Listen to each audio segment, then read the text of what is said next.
It's new breed Adira. आज आपण कोसगाव येथील नर्सरीधारक व प्रगतिशील शेतकरी यांच्यासोबत थोडक्यात चर्चा करू. नमस्कार दादा. नमस्कार. ही कोणती व्हरायटी लावलेली तुम्ही? आदिरा कशी वाटली तुम्हाला आदिरा? चांगली. चांगली म्हणजे कशी? माल शिल्लक निघतोय बाकी वराठा. बाकी व्हरायटीपेक्षा ॲव्हरेज जास्त येतं. हो, कलर आणि लेंथ कसं वाटलं तुम्हाला?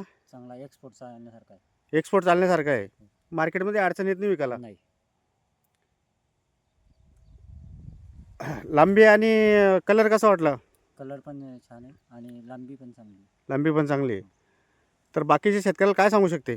चांगली आहे माझ्या हिशोबानं. व्हायरस पण कमी आणि उत्पन्नाला शिल्लक. बरं, येणाऱ्या वर्षी म्हणजे पुढच्या सीझनमध्ये 2026मध्ये शेतकऱ्यांनी लावायची तर का लावायची आदिरा? मला असं वाटतं आदिरा ही व्हरायटी चांगली आहे. उत्पन्न शिल्लक आहे. आता तुम्ही लावायला पाहिजे शेतकऱ्यांना, प्रत्येक शेतकऱ्यांना 2000 किंवा 1000 असं.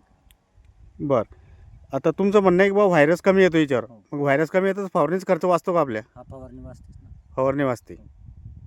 तुमचं नाव, नर्सरीचं नाव सांगा दादा. वैष्णवी रोपवाटिका. वैष्णवी रोपवाटिका, कोसगाव, तालुका भोकरदन, जिल्हा जालना. बघू शकतो आपण शेतकरी बंधूंनो, आदिरा एकदम क्लीन प्लॉट. तरी आजची तारीख बघू शकतो आपण. माल कांडोकांडी माल, शायनिंग इतका माल असल्यानंतर बी फ्लॉरिंग चालू,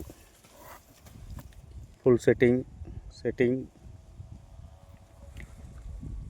तरी आजची तारीख 15 सप्टेंबर 2025 असून पूर्ण क्लीन प्लॉट.